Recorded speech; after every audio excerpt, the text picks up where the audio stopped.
a presentar al primer ponente, que al fin y al cabo también es parte de la, de la consejería y va a dar la ponencia sobre comunidad de aprendizaje. Y ya él toma la palabra.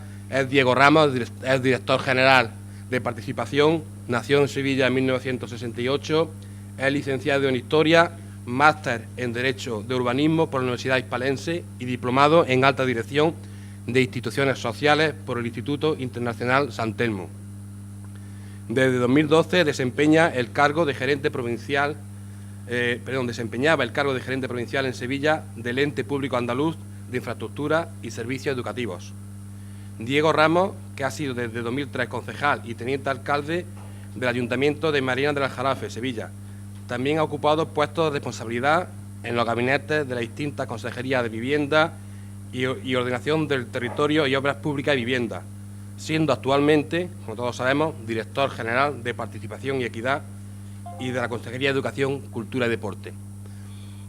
Diego es una persona que, ya lo veréis, se cree lo que está haciendo, va a llegar, os va a encantar su ponencia. Es una persona que además le podéis preguntar lo que queráis, él corta, automáticamente engancha, vuelve a empezar.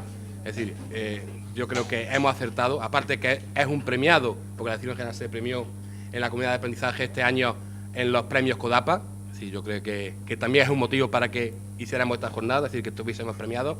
Y sin más, agradeceros por supuesto vuestro esfuerzo, agradecer a los ponentes también el esfuerzo de estar aquí y mucho ánimo. Conferencia, coloquio, comunidades de aprendizaje, garantía de éxito.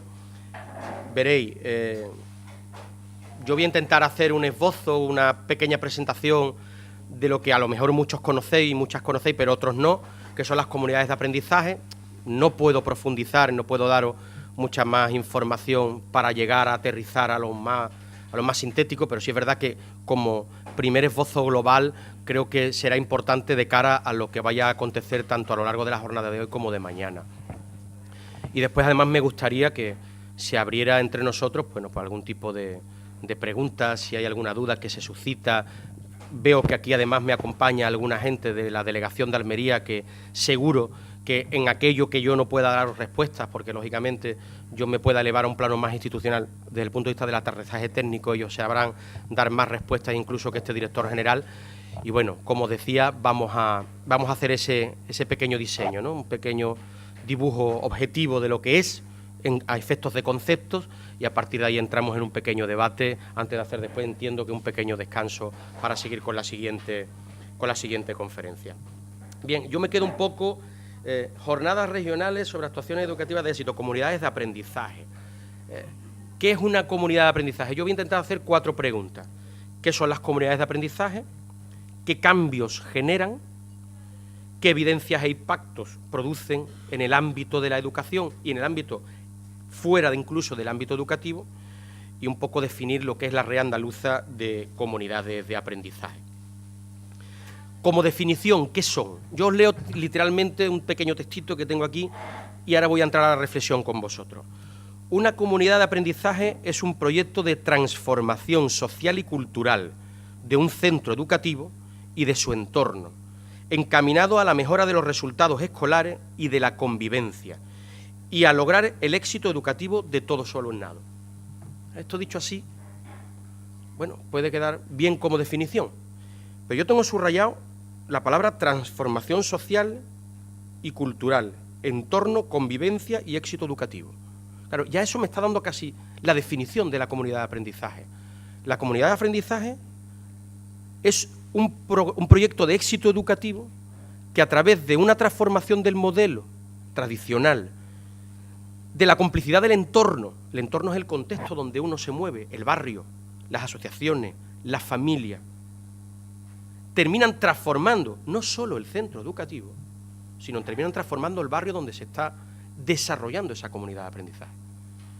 Y eso además nos lleva a un elemento que a todos los que estamos aquí nos preocupa mucho, que es que el éxito educativo, que como decía antes Miguel, no solo nos tiene que preocupar ya en la educación andaluza, solo el que haya un buen centro docente con aulas TIC, con una serie de características de infraestructuras de calidad, sino que tenemos que ahondar en lo que es la eficacia y el éxito y en la eficiencia La comunidad de aprendizaje nos permite llegar al éxito educativo sin dejar a nadie atrás. Eso es muy importante. Y subrayo lo de sin dejar a nadie atrás, porque todos hemos sido alumnos y todos hemos visto que algunos progresaban y otros se quedaban atrás. Pues el éxito educativo es aquel sistema educativo que no deja a nadie atrás, absolutamente a nadie. Aquel que tiene una diversidad, aquel que tiene una necesidad específica educativa, aquel que necesita una compensación educativa. De eso se trata. Y las comunidades de aprendizaje, como veréis, van a ayudarnos y muchos a eso. Hay una triple C, ¿no?, que se llama, en la definición de comunidad de aprendizaje se habla de centro, casa, contexto. Como decía, el centro, la casa, la familia y el contexto, que es el entorno, todos unidos garantizan el éxito educativo. Además, un proyecto de participación, porque supone algo muy importante. Cuando a las familias, al contexto, al barrio, a los colectivos, lo incorporas dentro de la dinámica educativa de centro, y ese mismo centro educativo, que puede estar formado por claustros de profesores de ese barrio o de fuera de ese barrio, lo que genera es un elemento de pertenencia. El elemento de pertenencia es uno de los elementos más importantes del ser humano. Nosotros tenemos un elemento de pertenencia, los andaluces, claramente andaluz. Nosotros somos muy andaluces. Y además hemos sabido compatibilizar a lo largo de nuestra historia contemporánea el ser andaluz sin entrar en colisión con ser español. A eso me refería. El elemento de pertenencia andaluz está muy arraigado en Andalucía, porque nos consideramos muy andaluces. Pues a eso me refiero cuando hablo de una comunidad de aprendizaje. Cuando tú vinculas en un proyecto educativo a los directores, al profesorado, a las familias, al entorno, al voluntariado, a las asociaciones, genera un elemento de pertenencia que termina garantizando el éxito educativo, sobre todo porque genera una satisfacción colectiva y además genera unas expectativas de mejora. 3 frases. Me lo dijeron y lo olvidé. Lo hice y lo aprendí. Me quedo con la última. Lo viví y me transformó. Es que no es lo mismo que me cuenten algo. Terminar olvidándose, nos cuentan tantas cosas. Pero como tú vivas una experiencia en la cual te sientes parte democráticamente de igual a igual, donde la educación de nuestros niños y nuestras niñas, para todos nosotros lo más importante, consigue unos réditos inalcanzables si no lo hubiéramos pensado, te termina transformando la vida. De eso se trata. Lo viví y me transformó. ¿Qué es lo que generan? Otra de las preguntas que me había hecho al principio, las comunidades de aprendizaje. La cooperación de todos los recursos posibles. Todos no vais a cualquier centro y siempre alguien dice, lo que nos falta es, pues con esto lo que se permite es que haya una confluencia de recursos, a veces, que si no se diseñan o si se piensan solo desde el punto de vista académico, escasearían. Pero en el momento que convocas a unos elementos externos al propio ámbito del aprendizaje del centro, pueden sumarse. La participación, como decía, la implicación y la negociación de todos los sectores de la comunidad educativa y del voluntariado, después me referiré al voluntariado. Esto es muy importante, también me referiré después. El profesorado se compromete a aceptar la participación y la colaboración de los mismos en el aula, de este personal externo al aula, que no es profesor docente, pero que se incorpora de manera natural a la comunidad de aprendizaje. Y es, en definitiva, una culminación de un proceso. ¿Cuáles son los rasgos principales de una comunidad de aprendizaje? Si viéramos alguna foto, veríamos grupos interactivos. Esto no os preocupéis, que os lo van a explicar perfectamente a lo largo de las 2 jornadas de hoy y mañana. Yo la primera vez que fui a una comunidad de aprendizaje, entro en un aula y me encuentro, imaginaos, un aula de primaria, era un aula de primaria, no sé si era 3º o 4º de primaria, eran 21 alumnos en el aula. Qué suerte, ¿verdad? Dice que tienen que tener 25, algunas veces se llega a 28. Algunas veces se llega a 28. Yo estudié con 42. Todos estudiamos con 50. Bueno, en definitiva, la primera vez que yo llevé una comunidad de aprendizaje y entré en una tertulia, en un grupo interactivo, la foto que yo me encuentro es 4 grupos, el profesor estaba de pie dando vueltas y había 2 padres y 2 madres, en este caso voluntarias, que estaban haciendo cada uno una actividad en 4 grupos, segmentado la clase de manera perfectamente planificada. Y cada 15 minutos el que estaba haciendo esto iban cambiando y los 4 grupos hicieron lo mismo. Claro, y yo digo, ¿y esto qué es? Claro, en mi esquema de modelo educativo, el que yo he recibido, ¿no?, en el tradicional, en el que todos nos dicen que es lo mejor, eso te descuadra, ¿no? Bueno, pues después ya os explicarán los beneficios de todo este tipo de módulos. Eso era un grupo interactivo. Grupos heterogéneos que estaban planificados para hacer una serie de... Bueno, o para adquirir una serie de competencias, desde la lingüística hasta la matemática, hasta la comprensiva, lo que fuera, iban cambiando cada 15 minutos de manera muy dinámica, con la complicidad del maestro y de familia, de 4 voluntarios y voluntarias que estaban allí. Otro de los modelos, tenemos las tertulias dialógicas literarias, se coge, también he visitado, en Contrasón me pasó en secundaria, había un grupo de chavales de unos 11 o 12 años, el profesor había leído un texto de un clásico, había leído un capítulo, y todos estaban haciendo una interpretación de frases, de lo que le había evocado el texto. Eso lo que generaba además era un interés, no solo por la lectura, sino por el conocimiento del autor, por el conocimiento de la época, es decir, una manera de dinamizar de otra forma lo que es el interés por la lectura y por otros muchos conocimientos que se adquieren de manera convencional. Después están las bibliotecas tutorizadas. Estos son un poco los rasgos, como decía, fundamentales. Ahora, ¿cuáles son los impactos y evidencias que tienen las comunidades de aprendizaje? Cuando uno testa y va valorando y evaluando las comunidades de aprendizaje, ¿qué descubre? Curricularmente, que se aprende más, que se mejora la atención a la diversidad. Abro un paréntesis. En Granada visité una comunidad de aprendizaje en Alfacar, no recuerdo, no sé si era en Alfacar. Había un chico de unos 9 años que llevaba 2 años con mutismo selectivo, no hablaba. Gracias a las tertulias dialógicas y a los grupos interactivos, ese niño llevaba hablando 6 meses. Habíamos sido capaces, en esta dinámica nueva metodológica, de hacer que un niño hablara, un niño que tenía mutismo selectivo, que no hablaba. Lógicamente, bueno, este niño lo habrían visto los mejores especialistas. Pero para que sepáis hasta qué punto puede revolucionar hasta diagnósticos de hechos que damos por perdidos, ¿no? Desde el punto de vista de la recuperación de la necesidad educativa especial, ¿no? Como decía antes, la heterogeneidad sin segregación, la comunidad de aprendizaje permite mezclar, y ahí quiero ser absolutamente tajante. Veréis, yo no creo en que tengamos que separar a los niños de las niñas. No creo que tengamos que separar a los niños y las niñas con necesidades educativas especiales, salvo que tenga que ir a un centro específico de educación especial, pero aún así los niños y las niñas tienen que estar con sus iguales. El mundo es plural, el mundo es rico y heterogéneo, y nuestros niños y nuestras niñas tienen que estar con sus iguales, y sus iguales en el sexo, es decir, niños y niñas, así como con toda la diversidad racial, de color, de necesidad específica de apoyo educativo que sea, porque es la fórmula de avanzar, porque si no, nos vamos al darwinismo social y acabamos, ¿eh? Pero yo en eso quiero ser absolutamente tajante. Tenemos que ser heterogéneos, pero sin segregar. Si algo hemos criticado de la LOMCE es que segrega a aquellos que no tienen las mismas oportunidades. Yo quiero que la educación sea un instrumento de transformación del ser humano entre sus iguales y que llegue la gente. Lo mismo que muchos de los que estamos aquí no hubiéramos llegado sin un modelo público, porque no procedemos de familias con recursos económicos. Hoy ya eso que tenemos garantizado, que ya por lo menos la educación llega a toda la familia, independientemente de rentas, hagamos lo mismo con las necesidades específicas, con las necesidades educativas especiales. Y por favor, que no nos confundan más que los listos con los listos y estos a clases aparte y la segregación de... ¿Veréis? Porque detrás de eso siempre hay trampa, ¿eh?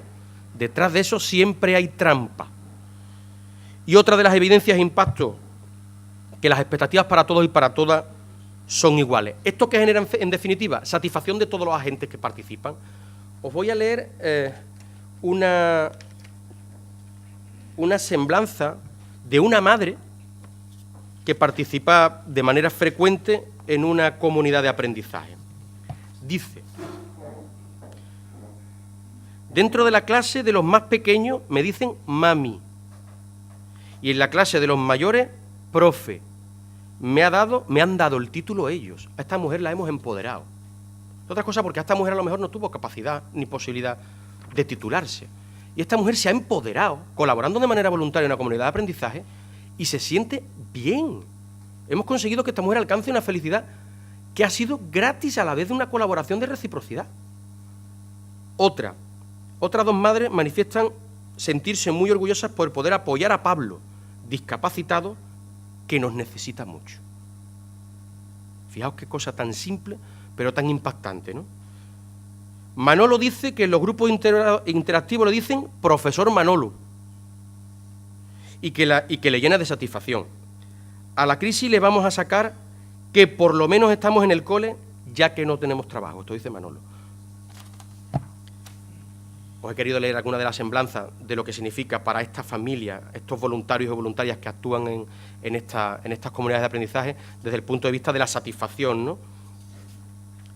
Bueno, ¿qué hizo la Junta de Andalucía cuando descubre que este proyecto, como decía Miguel antes, que nace del proyecto Includa y estudios internacionales, europeos, avalaba un proyecto de éxito educativo? ¿Qué hace la Comunidad Autónoma de Andalucía? Os explico brevemente, porque aquí sí es importante saber que nosotros supimos agarrarnos a la vanguardia del modelo educativo. Cuando esto se empieza a estudiar, este modelo, este proyecto que puede tener éxito, pero que implica tantos agentes externos, que hace transformar el centro, el entorno, la Comunidad Autónoma Andaluza entonces tenía ya algunos centros educativos que funcionaban en estos proyectos, pero porque lo habían decidido ellos, porque habían tenido la iniciativa de incorporarse y agarrarse a esas prácticas, a esas investigaciones europeas que decían que esto podía ser muy bueno. Pues la Junta de Andalucía en el 2008 lo que hace es formalizar y publicar la orden de 8 de junio de 2012. Veréis, esto que parece poco importante es muy importante. En el mundo, porque esto de las comunidades de aprendizaje no solo pasa aquí en España, hay 180 comunidades de aprendizaje en el mundo, 70 están en Andalucía. El número es... Esto es un proyecto internacional, avalado internacional científicamente, y de las 180 que hay en el mundo, 70 son andaluzas, a fecha de hoy, porque este director general tiene ya más de 20 y tantas encima de su mesa que se están evaluando. Algunas con muy buena evaluación y que serán comunidad de aprendizaje para el año que viene. Es decir, que ya tenemos 70. Fijaos qué cifra, 70 de 180. ¿Pero por qué la Junta de Andalucía lo convierte en orden? Porque en el rango normativo eso le da peso. Las leyes no cambian la realidad, pero ayudan, ¿eh? Si tú una ley, la ley de violencia de género ha cambiado la realidad, no. ¿Ha ayudado? Sí, hombre, por favor.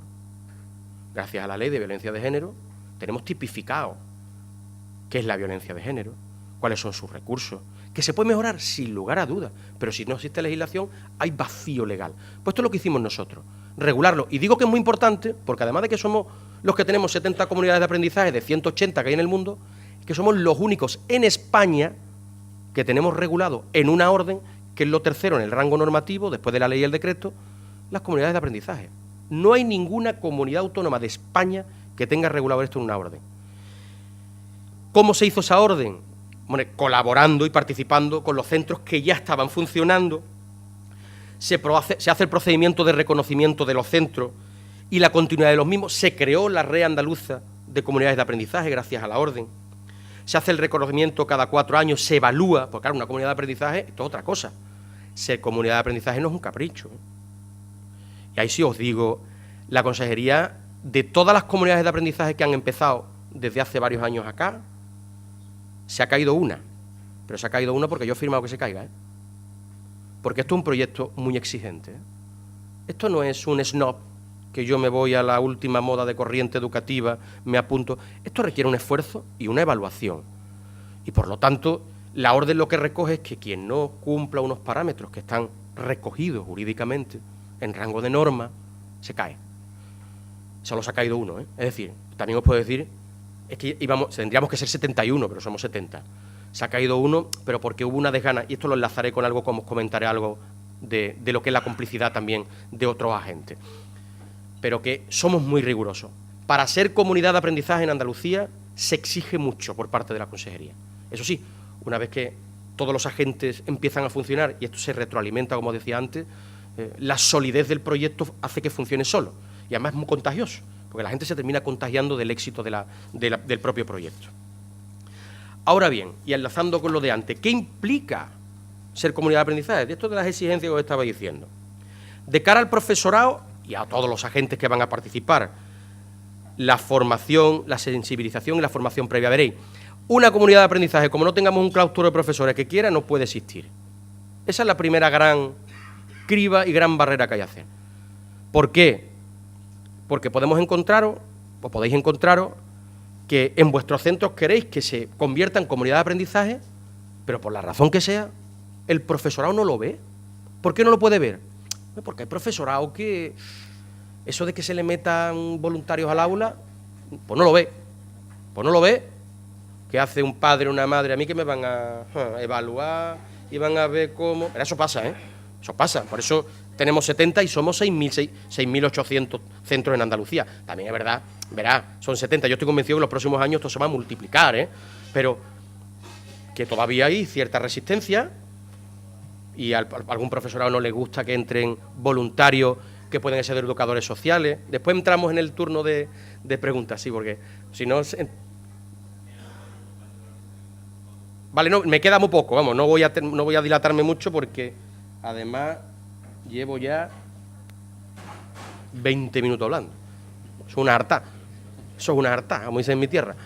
Eso es una harta. Verá, os lo quiero decir porque si no encontráis un claustro de profesores con vocación de cambio, con mente abierta, va a ser complicado. Y además, entre los requisitos de la orden, para ser comunidad de aprendizaje, lo tiene que aprobar el claustro. Veréis. Entonces, eso es importante. Aquí hay que hacer una labor de pedagogía. Nosotros en la consejería estamos haciendo una labor de pedagogía. A través de los centros de formación de profesorado, de las asesorías de los CEP, estamos haciendo pedagogía, formación. Incluso, no todo el mundo de la casa lo ve como yo. Vamos a dejarlo ahí, ¿vale? Que se entiende todo. Que se entiende todo. Veréis que esto es un tema tan novedoso, pero tan potente, que no todo el mundo lo comprende. Y veréis mucha resistencia, yo lo comprendo, desde el profesorado, desde la propia casa mía, desde la Junta de Andalucía. ¿Esto qué?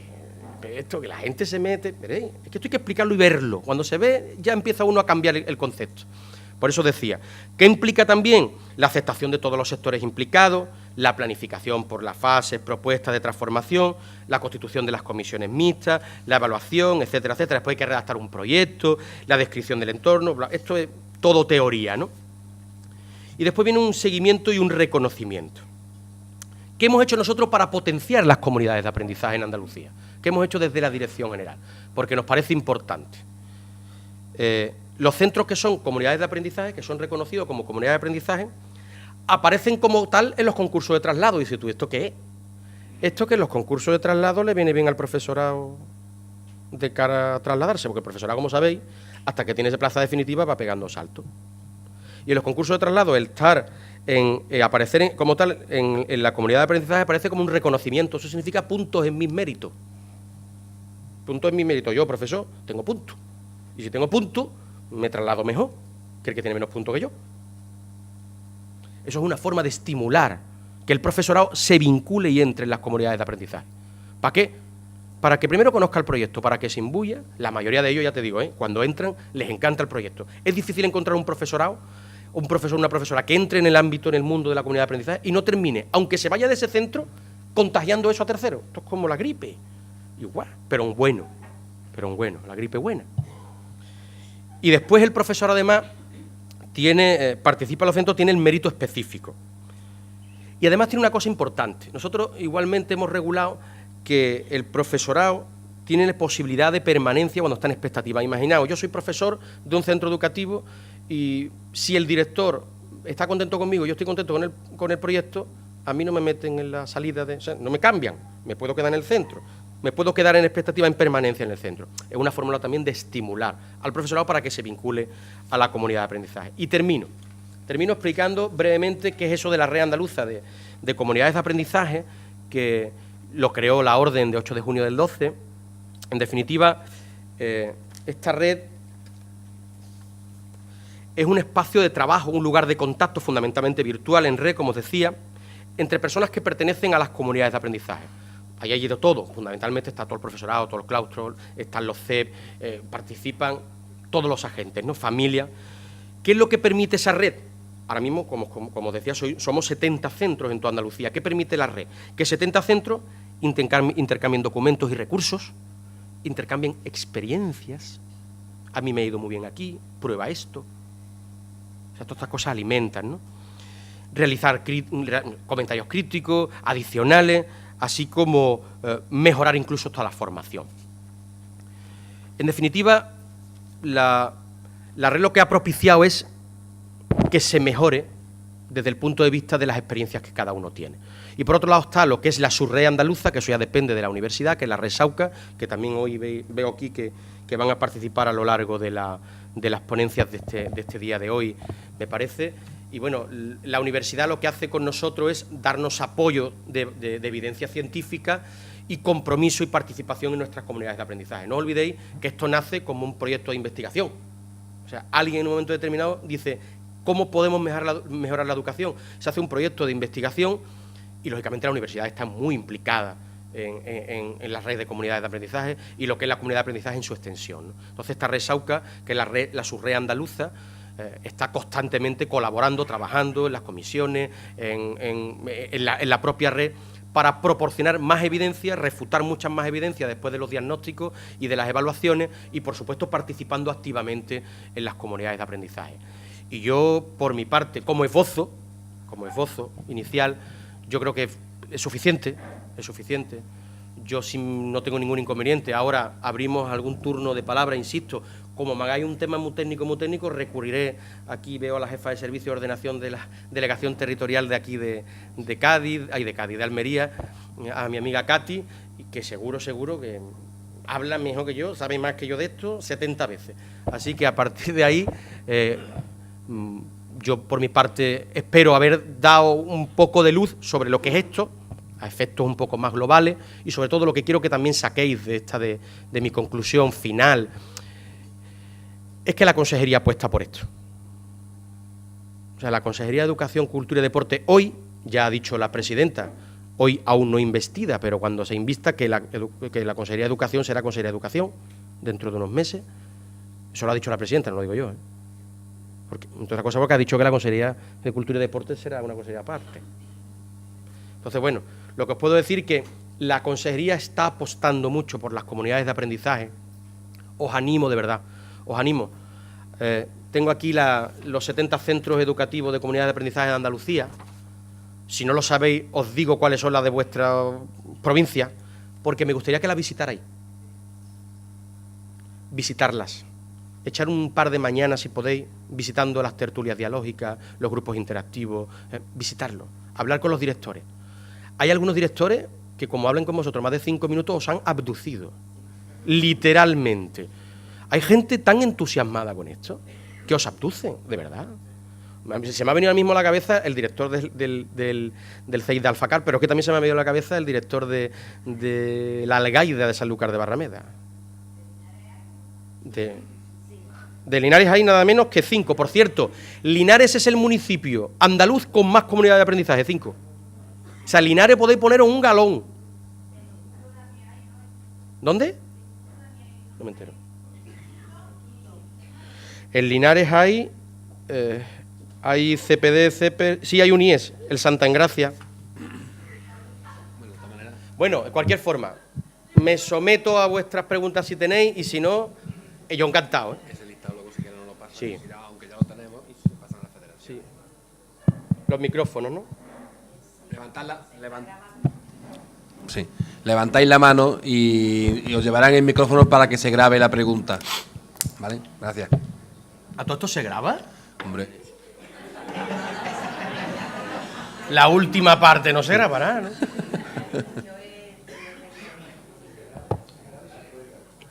Pues, hola, buenos días buenos días. Todos, todas. Bueno, una de mis preguntas era que cómo podía saber qué centros hay en nuestras provincias, ya me ha dicho que los tiene. Hola, don. Otra pregunta que es, ¿qué tipo de requisitos debe cumplir un centro para solicitar ser comunidad de aprendizaje? Y, por último, lo que no me ha quedado, que no he entendido muy bien, es lo de la permanencia del profesorado en el centro. Entonces, si esas dos... Bueno, a las 3 preguntas. La primera, como os decía, no tengo inconveniente en deciros por provincia cuál es. Esto es un listado público, vamos, esto no, yo no estoy escondiendo nada. En la segunda, ¿qué requisitos tiene que tener un centro? Ninguno. Voluntad. Se acabó. En la vida... Hombre, no, verá, después está testado. Veréis, todo eso tiene... Yo no quisiera entrar en ese apartado técnico porque seguramente a lo largo de la jornada se os podrá explicar cómo se puede solicitar, yo entiendo que a lo largo del desarrollo de todas estas jornadas se pueda explicar con muchísima mayor profundidad y conocimiento, insisto, que este director, porque yo no entro en ese detalle técnico, pero cuando tú tienes voluntad, después hay un proyecto, un análisis de contexto, y eso te lo van a explicar y podéis, bueno, seguramente os pasarán hasta presentaciones, pequeños resúmenes que os pueden venir bien para. Pero quédate con lo primero que te he dicho. En la vida la voluntad es esencial. Solo hay que tener voluntad de cambiar las cosas. Y cuando más gente se sume a esa voluntad de cambio, las cosas cambian. Lo que no se cambia diciendo no se puede. Entonces no cambiamos. Lo cual no significa que sea fácil. Porque primero, tú puedes tener mucha voluntad y no quien te acompaña. Pero entonces lo que hay que hacer es poco a poco ir contagiando esa voluntad. ¿Cómo? Estableciendo estrategias. Yo acabo de marcar una a todos y todas vosotros que estáis aquí hoy, que puede ser importante. Visitar con vuestras AMPA las comunidades de aprendizaje de vuestra provincia, las más cercanas. Ver qué es, cómo funciona y cuáles son las evidencias de éxito que han tenido. Porque ahí hay algunas que tienen solera. Bueno, algunas se han incorporado este año, otras llevan 2 años, otras llevan 3. Las que llevan 3 y 4 años os pueden decir, no, aquí, bueno, os doy un dato que es que lo tengo aquí. Lo tengo que encontrar, aquí. Tengo 3 gráficos aquí, lo estaba leyendo anoche. El absentismo escolar en comunidades de aprendizaje, desde el año 2006-2007 hasta el 2010-11, en aquellas que se han incorporado a comunidades de aprendizaje, el absentismo ha bajado del 45% al 20%. El absentismo, ya me diréis a mí si eso... Veréis, el absentismo también se da en algunos tipos de centros, se da más absentismo en algunos centros que en otros. No creáis que la comunidad de aprendizaje es un proyecto de éxito educativo en zonas desfavorecidas. Eso es lo que yo creía cuando llegué como director aquí. Que esto era un proyecto que venía muy bien para las zonas desfavorecidas. No, craso error. La comunidad de aprendizaje es un proyecto de éxito educativo colectivo en todos los entornos. Lo que pasa es que en las zonas desfavorecidas el impacto es mucho mayor y evidente de primera vez. Ya me diréis, en 5 años bajar 20 puntos el porcentaje de absentismo, ya me diréis si eso no tiene solidez. Yo soy de Sevilla. En el Polígono Sur hay un comisionado que engloba a 15 centros educativos. Para los que no los conozcáis, el Polígono Sur de Sevilla es un lugar donde se engloban el barrio del Polígono Sur, las letanías, las 3.000 viviendas, las 624 viviendas, Las Vegas. Veréis, eso suena. Mi hija estudia en un IES público del Polígono Sur. La mía, ¿eh? En un IES magnífico. De los 15 centros que hay allí, en uno de ellos, en un IES, está mi hija estudiando bachillerato. Lo que quiero decir es que en el Polígono Sur, cuando se creó el comisionado, hace más de 10 años, las tasas de abandono escolar temprano en primaria estaban en el 83%. ¡Primaria! Hoy estamos en el 20% en primaria. Hemos avanzado 60 puntos. Y dices tú, el comisionado vale mucho dinero, ¿eh? Porque eso significa recursos a la familia, recursos de empleo, recursos educativos, recursos policiales. Imaginaos qué entorno de barrio estamos hablando. Pues eso, allí tenemos comunidades de aprendizaje. Una de las comunidades de aprendizaje con más solera de Andalucía es el CEIP Andalucía del Polígono Sur, una de las pioneras, ¿no? Entonces, veréis, allí se impacta mucho y las comunidades de aprendizaje tienen un enorme éxito, sí, pero no pensar que solo hay.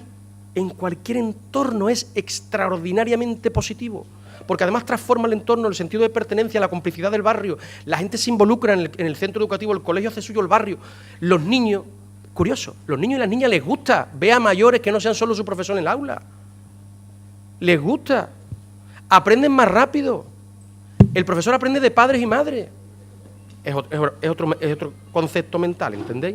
Y la tercera pregunta era, que no había entendido lo del profesorado. Que si yo soy un profesor que no tengo plaza definitiva en un centro educativo y estoy en cualquier comunidad de aprendizaje, y este señor que es el director del centro firma que yo me quedo, y no me trasladan el año que viene.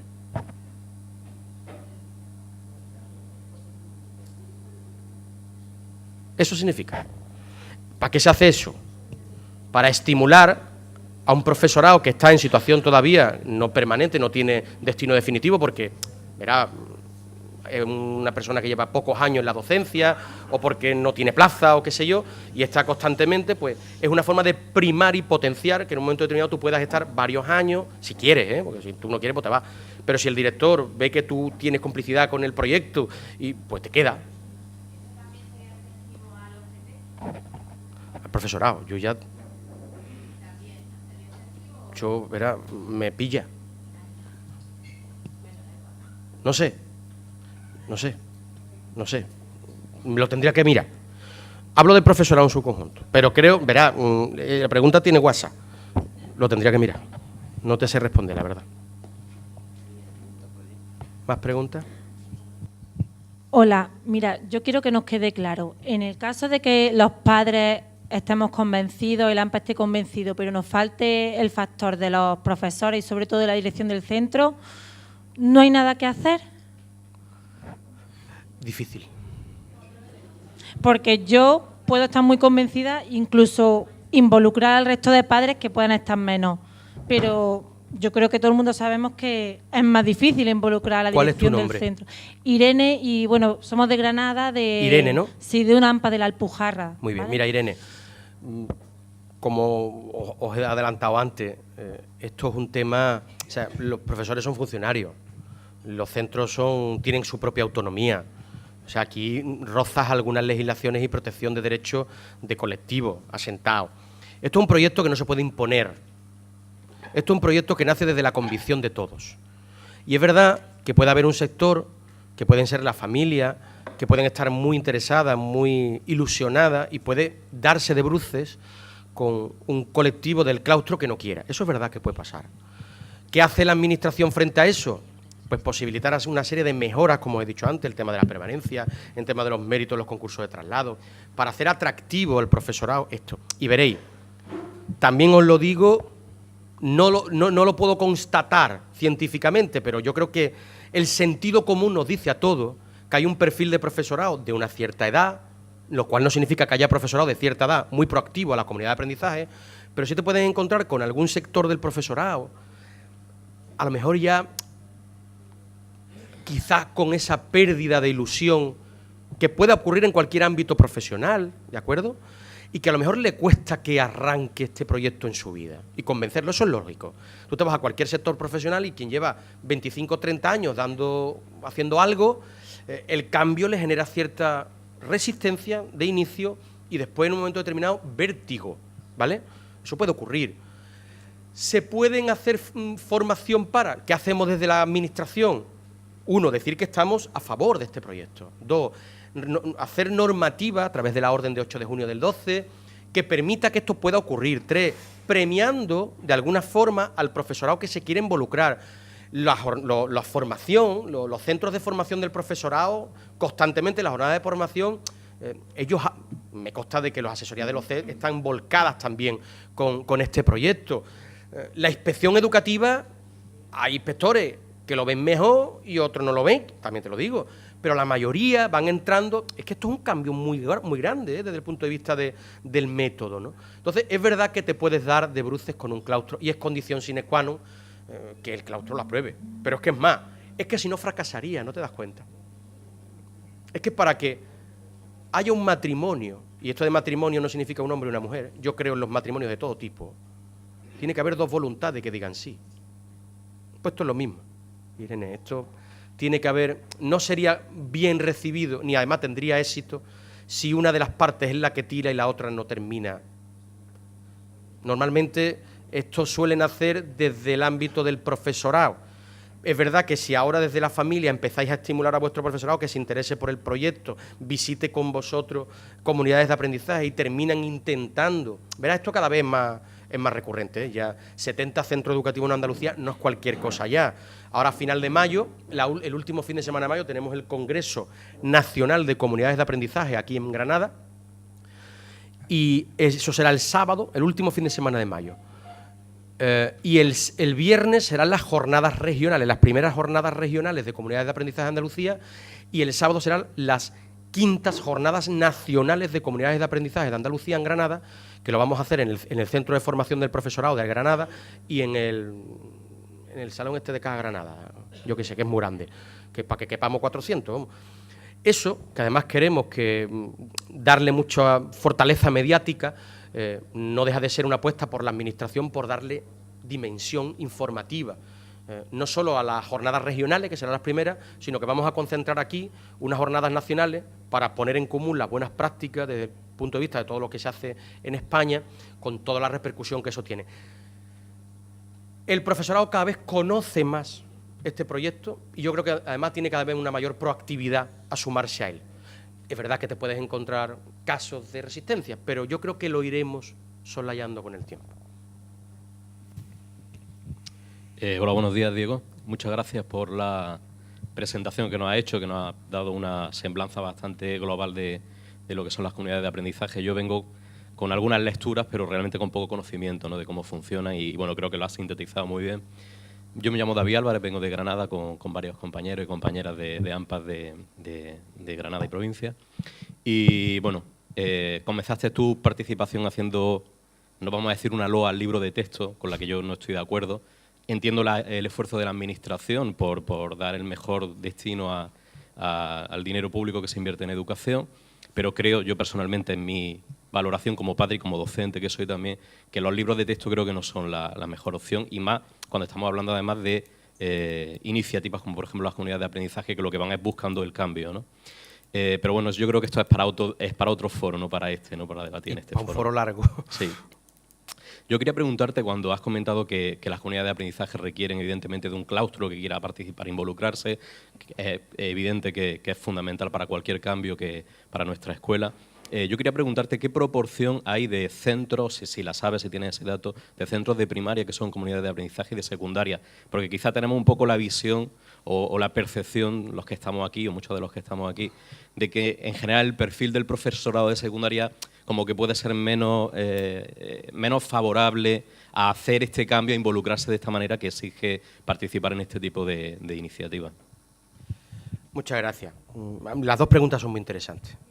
La primera, en relación, no voy a abrir el tema, lógicamente, del libro de texto aquí, pero sí te voy a decir que este director general tiene encima de su mesa un borrador de programa de gratuidad de libro de texto, donde lo que entendemos tú y yo por libro de texto no va a ser la única fórmula para que te hagas una idea.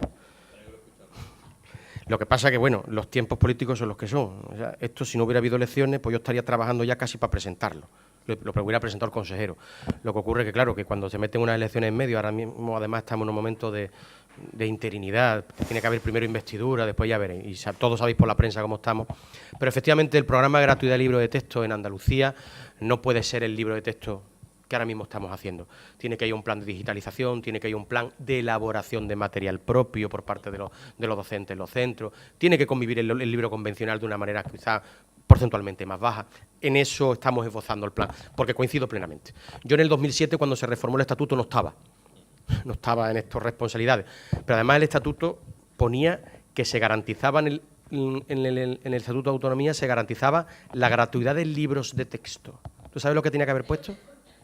Se garantizan la gratuidad de los materiales curriculares. Ya hubiéramos tenido la clave.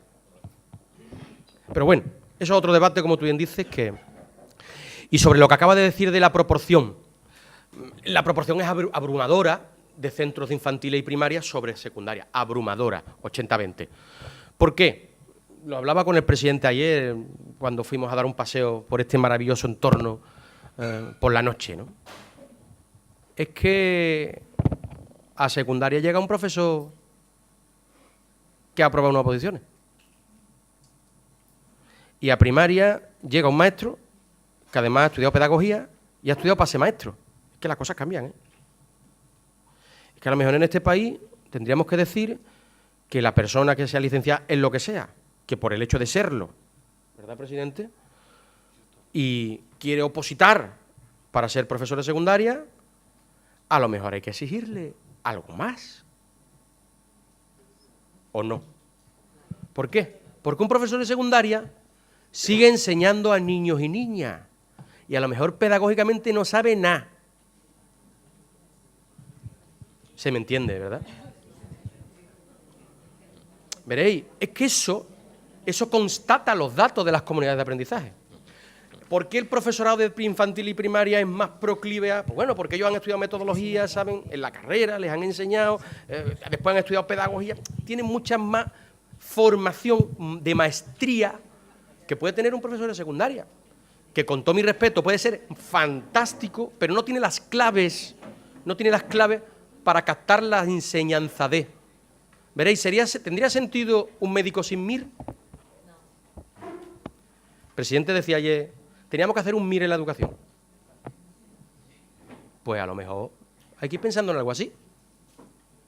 Que para ser maestro de primaria y de secundaria no baste tener tu titulación, sino que haya que pasar por un periodo, porque yo creo que es muy importante ese maestro, de verdad. Es que es una hartada importante, es que si no ponemos en valor lo que significa ese maestro, y maestro no puede ser cualquiera. Porque lo que no se puede llegar a un sitio es sin vocación.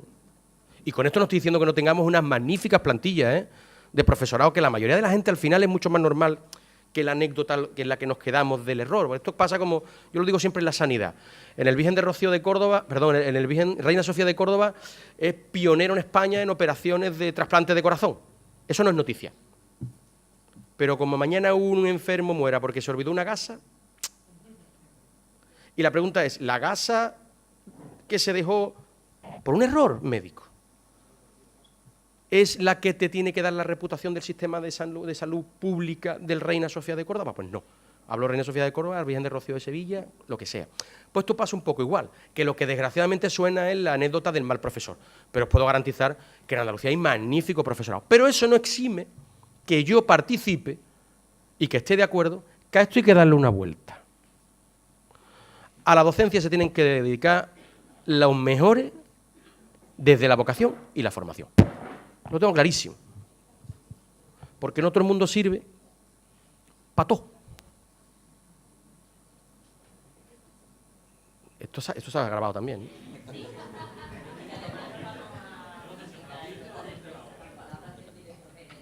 Bueno, todo esto son opiniones personales, ¿eh? Esto no, cuando yo hablo de esto, ahora un poco ya de manera más coloquial, estas son mis opiniones personales.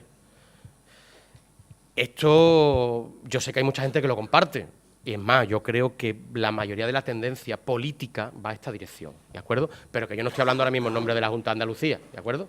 Yo cuando hablo en nombre de la Junta de Andalucía es lo que yo os he descrito, lo que hemos hecho, pero, hombre, si alguien me va a decir, este tío está diciendo, no, hombre, estas son mis opiniones personales.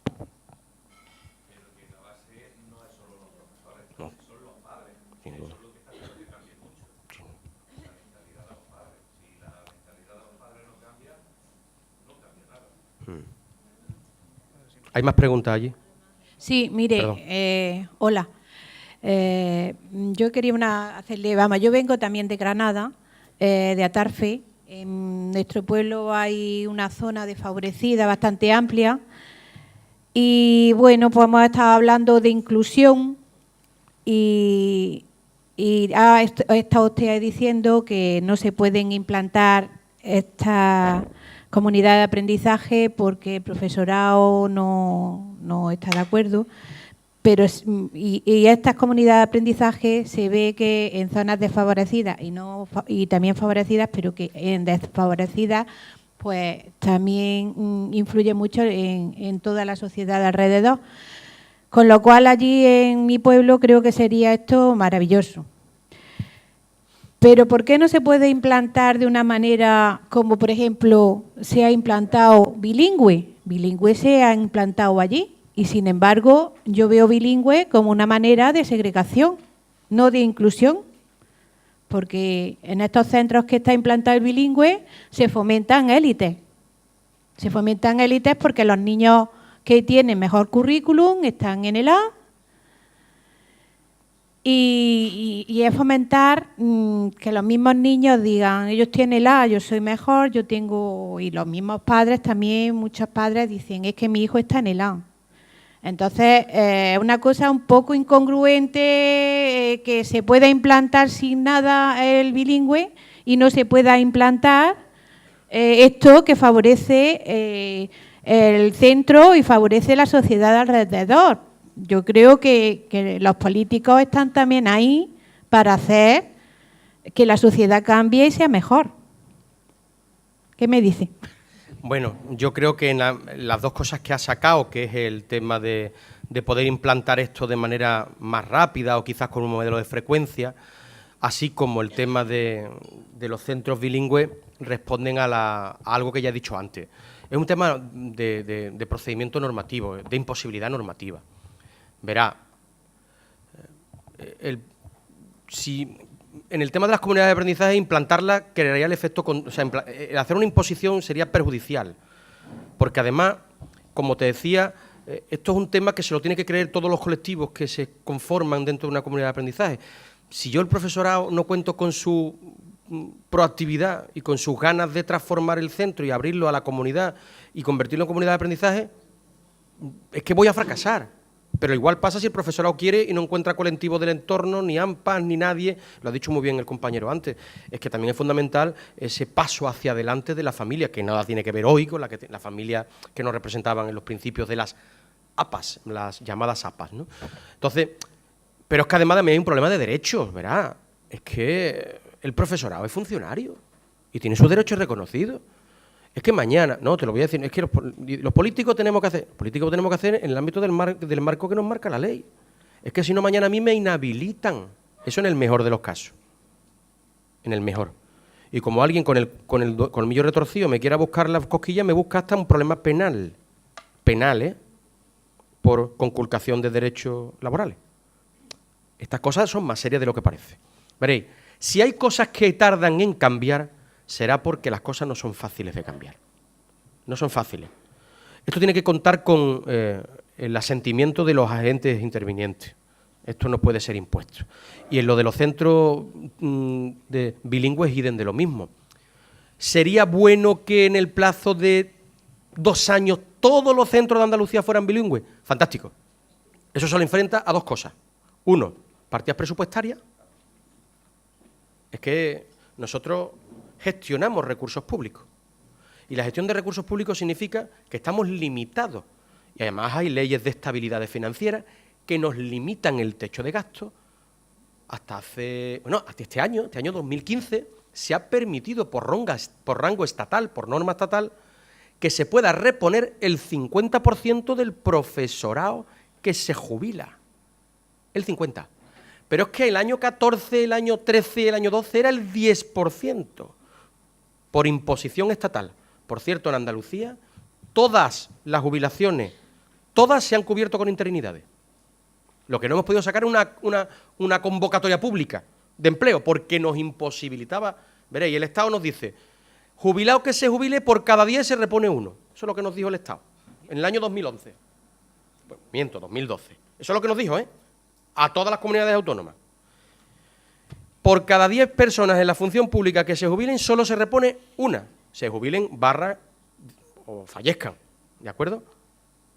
Desaparezcan del sistema funcionarial. ¿Nosotros qué hicimos? Como no podíamos sacar oferta pública de empleo para reponer lo que se iba jubilando, lo fuimos cubriendo con interinos. Por eso los interinos son tanto. Claro, otras comunidades autónomas no hicieron eso, ¿eh? Otras no. Pero es que, además, este año hemos podido aumentar hasta el 50%. Pues como te decía, para implantar el bilingüe en todos los centros en 2 años yo necesito recursos, porque eso se llaman profesores de inglés, de francés, de portugués, eso se llama convocatoria pública de empleo. Y estamos limitados presupuestariamente. Y como me pase, el fondo de liquidez autonómico me penaliza, el Estado me cobra de más, veré que esto funciona así, ¿eh? Europa te dice no te doy, es que estamos en el mundo que estamos. Y además de que estamos limitados por recursos presupuestarios, por lo que es el dinero, para yo poder cubrir de profesor de inglés sin dinero, sin tantos recursos, necesitaría que el profesorado que ya existe se convirtiera en bilingüe. ¿Lo entendéis? Yo con el profesorado que ya tenemos, le digo, mira, si en el plazo de 2 años todos os sacáis el B2, este centro ya es bilingüe. Y me dice el profesor, no te preocupes que yo lo voy a hacer. Y otro me dice, que me deje.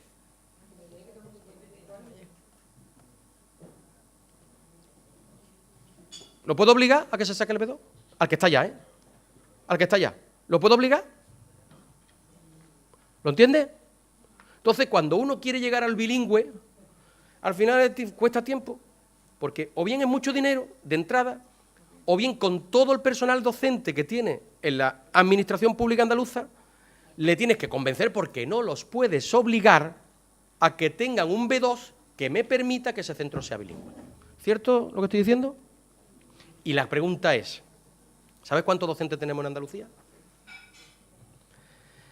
Funcionarios docentes de la Administración Pública Educativa, 96.000.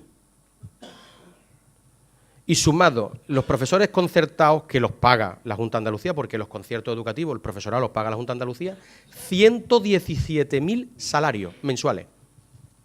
117.000 salarios al mes paga la Junta de Andalucía, de personal docente en los centros educativos. Fijaos qué números, ¿eh? Hay 1.800.000 alumnos en Andalucía, ¿eh? 1.800.000 alumnos. Estos son dimensiones de país. Andalucía, que como os decía al principio de mi intervención, es una tierra espectacular. Esto es tan grande y tiene más gente que Finlandia, la misma gente que Portugal. Veréis, es que vivimos donde vivimos.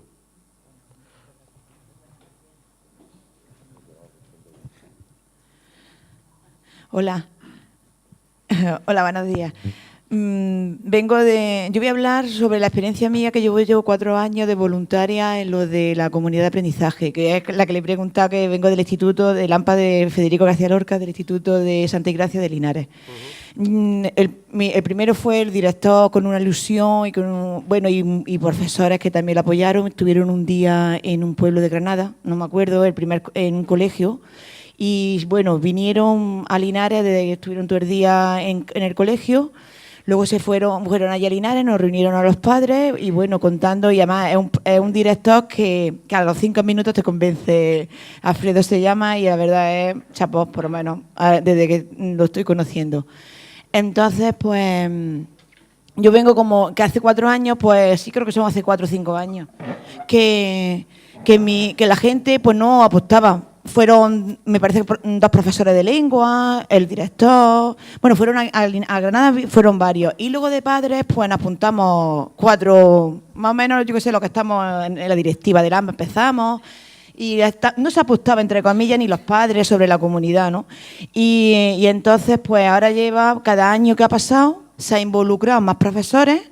Yo he participado en lenguaje, tanto en hacer deberes, en leer un libro, luego, y comentarlo. Yo la experiencia que he tenido en matemáticas también estoy yendo, en sociales también, pero es que a mí lo que me gusta de los grupos es que mezclan a niños que van un poco más atrasados y los que son más listos. Entonces yo lo que hago es que, claro, el más listo pues corre y hace, y el otro más callado, vamos, pregúntale, fulanico, tú que hayas terminado, explícale, a ver. Nosotras somos los que vamos voluntarios, somos los intermediarios para que uno a otro se explique, que no es callado. Entonces, por eso es el que más callado, el que no sabe, pues entonces tú estás ahí, porque yo ni papa, a mí me pregunta y yo le llamo a la profesora que venga, porque yo es que no sé ni papa, y si sé tampoco, porque yo no sé, no es mi deber. Es que a los chiquillos estimularlos de que hablen, de que uno a otro se ayuden. Y entonces, pues yo por lo menos eso sí es verdad que me gusta, porque mezclan niños de lo mismo, con necesidades, con que van más atrasados, los que van más adelantados. Entonces es una experiencia muy bonita también. Creo que el año pasado, y no sé si este año, porque este año ya no me han llamado todavía mucho, en la Universidad de Jaén de los profesores, los muchachos que están estudiando profesores, pues creo que están ya, el año pasado vinieron voluntarios, llamaron al instituto diciendo que si podían venir a ser voluntarios y para conocer el tema. Y este año, por lo que sé, también creo que han llamado, y entonces pues viene X, cuando tiene los días, pues creo que también están viniendo los muchachos y las muchachas que están estudiando la carrera de maestro de la universidad. Es lo único que quiero decir, que yo por lo menos estoy muy contenta por eso, porque tú misma haces que los chiquillos pregunten y se estimulen y todo, y yo estoy, desde que está en el instituto hace 4 años y yo voy todos los años, la experiencia es muy buena. Lo que pasa es que, claro, como dicen, como el director y unos cuantos profesores no apoyen, pues claro, poco puede hacer. Gracias. Muy bien. ¿Hay más preguntas? Buenos días. Mire, a raíz de lo que estaba comentando, de la oposición de algunos profesores para tener temas nuevos y demás, yo voy más por el tema de los niños con discapacidades, en temas, sobre todo un tema que yo he tenido muchos problemas, es el Asperger, que son niños muy inteligentes, pero que los profesores tienen que tener mucho tacto y tienen que darle material y comprensión. Yo tengo conocimiento de gente, niños mayores, de hecho tengo un compañero que tiene ese problema, y niños pequeños con 10 años, y no sé si la concejalía está estudiando algo para que, como una puntuación, un mérito a la hora de acceder a ser profesor, sea, como estamos hablando para el tema este de la escuela de aprendizaje y demás, todo, pero que sea fomentando que estén más capacitados para ver y tratar a esos niños dentro del aula con compañeros. Porque esos niños con problemas ayudan a los otros compañeros a la diversificación, a ver que porque tenga una enfermedad no es diferente. Entonces, los profesores nuevos, hay algunos que se han implicado y tienen esos reconocimientos, pero no en su currículum, no sé si se le afecta, a ver si pudiera haber una estimulación a la hora de puntuación para acceder a la carrera y formarse como docente y tener así una... Sí, verá, nosotros ahora mismo en la consejería, a efectos de necesidades educativas especiales, estamos elaborando lo que es un protocolo que yo espero que vea la luz dentro de un mes y medio como mucho, que va a clarificar en cierto modo tanto las evaluaciones psicopedagógicas como los dictámenes de escolarización. Eso es una cosa. ¿No lo oís? ¿Oís ahora? ¿Oís? A ti sí, pero cuando preguntas... Ah, que cuando ha preguntado él no... No, me ha preguntado sobre si estamos trabajando algo para que el profesorado que atiende a los niños de necesidades educativas especiales se le pueda baremar. Verá, eso no lo podemos nosotros. Eso lo mismo nosotros no lo estamos.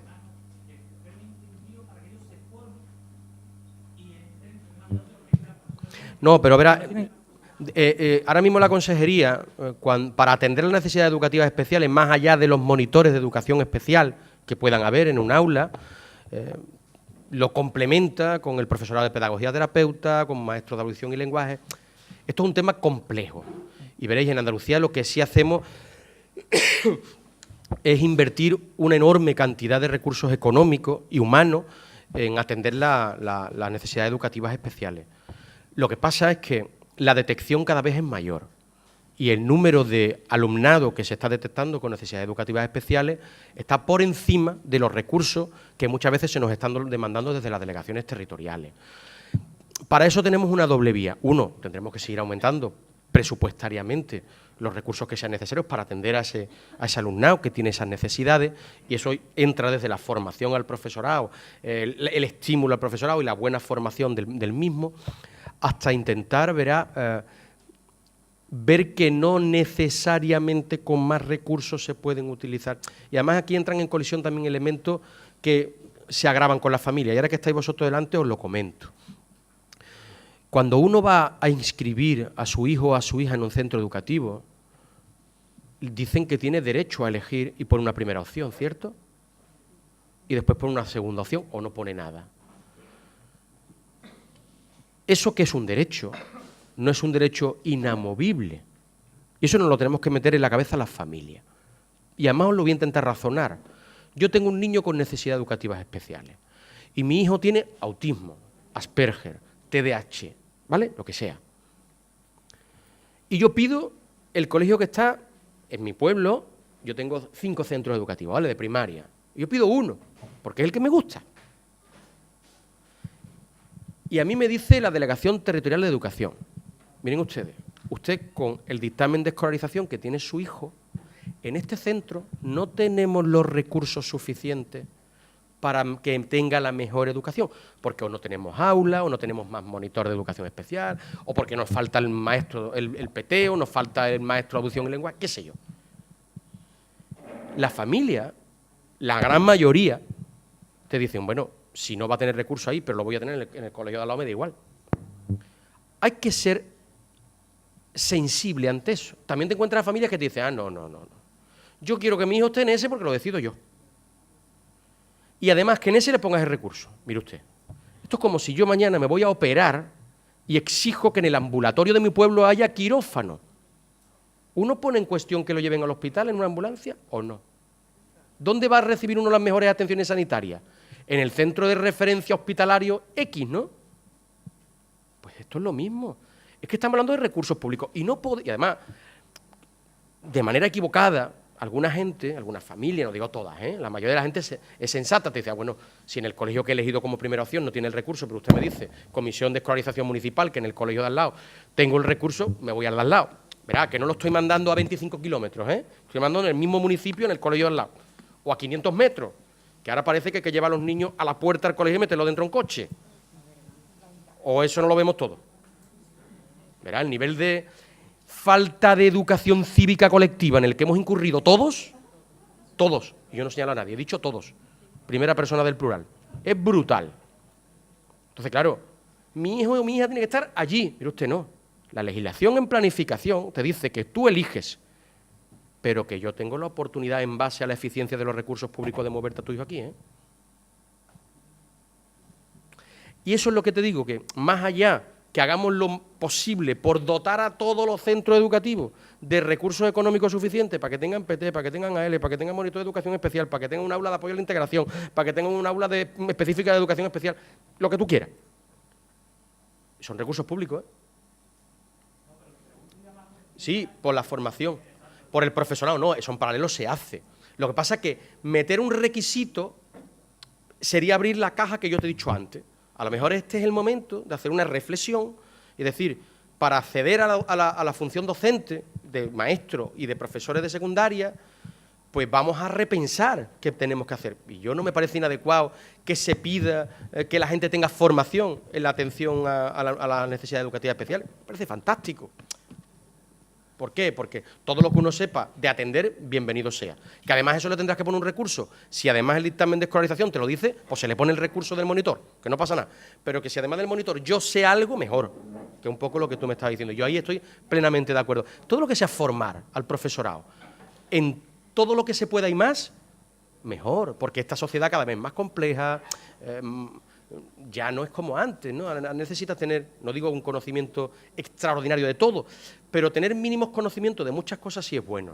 Pero esto, verá, en los centros de formación del profesorado, la formación es constante y continua. Eso no lo he dicho ahora en el tiempo que llevamos aquí. En Andalucía hay 32 centros de formación del profesorado. 32 centros de formación del profesorado cuando en otras comunidades autónomas con esto de la crisis han desaparecido. Desaparecido. ¿Qué han hecho? Porque el profesor se tiene que buscar por su cuenta la formación. ¿Qué hacemos en Andalucía? Hemos mantenido más de 300 docentes en esos centros de formación del profesorado que forman a sus compañeros docentes. Y esos 300 docentes yo los podía meter mañana en el aula y no lo hemos hecho. Porque queremos que esos docentes sigan formando docentes. Y eso cuesta dinero. Eso cuesta mucho dinero. Pero aún así hay que seguir ahondando. Veréis, como conclusión a lo que tú has dicho, yo entiendo que una sociedad o una persona que acceda a cualquier ámbito profesional, olvidémonos ahora mismo del mundo de los maestros y de profesores, y no se esté formando y reciclando constantemente, no saben el mundo que vive. Hoy vivimos en una sociedad que nos va a exigir a las futuras generaciones la formación continua. Y que no se meta eso en la cabeza, no está en este modelo. Pero insisto, eso a los que vengan sí, a los que están no se lo puedo obligar, No olvidéis ese dato, es importante. Luego, ¿qué necesitamos? Tiempo.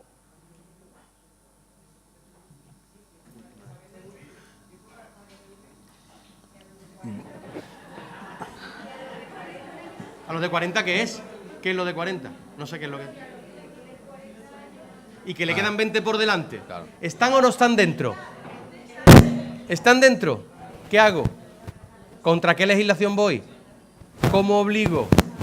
Que veréis que tenemos nuestras limitaciones. Que aquí uno no puede entrar en una administración y llevarse por delante lo que hay. Hay derechos y garantías consolidadas y que yo que hoy, coyunturalmente, porque esto de dedicarse a la actividad pública tiene un tiempo. Yo hoy estoy aquí y mañana me dedicaré a otra cosa, como me he dedicado a otras muchas cosas en mi vida antes de llegar aquí. De hecho, yo tengo más experiencia en el ámbito privado que en el ámbito público. Pero sí os digo que en el tiempo que yo estoy aquí me he visto de todo. Y que he visto a gente que la han inhabilitado y la han imputado penalmente por una tontería, ¿eh? Imputado penalmente. Y yo no quiero que sobre mi familia recaiga. Yo tengo también la obligación de proteger mi honorabilidad y mi casa. Y yo no puedo firmar cualquier cosa, ¿eh? Porque si firmo cualquier cosa en contra, y no estoy hablando de dinero ni de historia, estoy hablando de derechos, a mí alguien me puede inhabilitar, me puede imputar penalmente e ir contra mi patrimonio, que es el de mi casa y el de mis hijas. Esto es muy serio, ¿eh? Esto es muy serio. Última pregunta y acabamos. Sí, hola, buenos días. Soy Carmen, vengo del IES Jacaranda de Málaga. En primer lugar, felicitar a CODAPA por esta magnífica jornada, que la verdad que son bastante interesantes. Voy a hacer una serie de preguntas, pero una pequeña reflexión. Yo al leer las jornadas, comunidades de aprendizaje, pues la verdad, digo, son muy importantes porque, bueno, creo que cada vez somos más, sobre todo la familia, los que pensamos que nuestros hijos y nuestras hijas están inmersos en el siglo XXI, en una revolución tecnológica, son nativos tecnológicos, pero creo que se está enseñando, el modelo educativo que tenemos es del siglo XIX. Estamos enseñando como el sistema de 5 horas en el caso de los colegios, el niño sentado aprendiendo, y 6 horas en los institutos. Y en el instituto con unos docentes que no hables, no digas, te pongo un plan de comida, en fin. Veo que esto pues facilitaría la labor a nuestros hijos a la hora de aprender. Me gustaría saber si el plan de comunidad de aprendizaje está enlazado, va paralelo a lo que es el modelo educativo por proyectos, porque pienso que es la línea por donde debería de seguir el sistema educativo español, no ya el andaluz, sino tiene que ver, es una pregunta que haría, ¿la comunidad de aprendizaje está enlazada con el modelo educativo de aprender por proyectos? Sería una primera pregunta. No.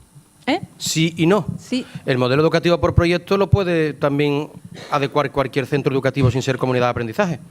Entonces, ¿una comunidad de aprendizaje es un modelo educativo por proyecto? No, una comunidad de aprendizaje es un modelo de transformación que cabe perfectamente y encaja en la ideología o en la filosofía, pues sí. Pero que te puedes encontrar una comunidad de aprendizaje que no haga un modelo educativo por proyecto, sino que esté con su libro de texto estudiando, también te la puedes encontrar. Lo normal es que la gente que se dedica a la comunidad de aprendizaje tenga la suficientemente abierta como para ir adecuando los modelos educativos de éxito por proyecto, etcétera, etcétera. O sea que eso es muy compatible. Yo te diría que es compatible 100%, pero no obligatorio. No te dice a nadie, tienes que educar así, ¿no? Ajá. Entonces, es que el otro día, hablando con una profesora de instituto, me comentó que ella es partidaria de educar por proyectos. Un centro, 3 o 4 profesores pueden dar sus clases trabajando por proyectos sin tener que estar aprobado en consejo. Si el plan educativo de centro recoge, perfectamente tú puedes trabajar por proyectos. Claro. Tú tienes autonomía de centro. Vale. Cualquier centro educativo de Andalucía, en el ámbito de su autonomía, en el plan de centro puede trabajar, que va a trabajar estas materias, estas áreas por proyecto perfectamente. Perfectamente. Y eso no es necesario ser comunidad de aprendizaje. Vale. Lo que sí es verdad que las comunidades de aprendizaje, solo por el mero hecho de serlas, están abiertas a toda la nueva métodos y todos los nuevos proyectos que hoy educativamente constatan que el éxito del aprendizaje es alto, ¿no? Y veréis, te pongo un ejemplo. El otro día leía en la prensa que los jesuitas en Barcelona han iniciado un proyecto, los jesuitas son gente curiosa, han iniciado, curiosa desde un punto de vista educativo, no desde el punto de vista religioso, yo soy muy respetuoso, ¿no? Pero desde el punto de vista educativo han iniciado un proyecto en Cataluña con 3 centros educativos donde han acabado con las asignaturas, con los horarios y con las tareas en casa. ¿Y con las paredes? O sea, es un proyecto de revolución. Este es un proyecto piloto, está funcionando en 3 centros educativos, van a evaluarlo durante X años, van a ver los resultados. Sí, y yo creo que la educación en el futuro va a ir mucho por ahí. Bueno, vamos a acabar. Como veis, es un tema interesantísimo, ¿eh? Hemos tenido aquí prácticamente 1 hora y media de debate y de tener un poco conocimiento de lo que es una comunidad de aprendizaje. Darle las gracias a Diego por su claridad y por su punto de vista y opiniones personales, que también son interesantes porque nos hacen reflexionar a todas y a todos. Y bueno, y esto es lo que nos espera entre hoy y mañana, es decir, charlas y ponencias como esta. Por tanto, pues mucho ánimo y vamos a seguir trabajando. Muchas gracias, Diego. Muchas gracias, Paco. Y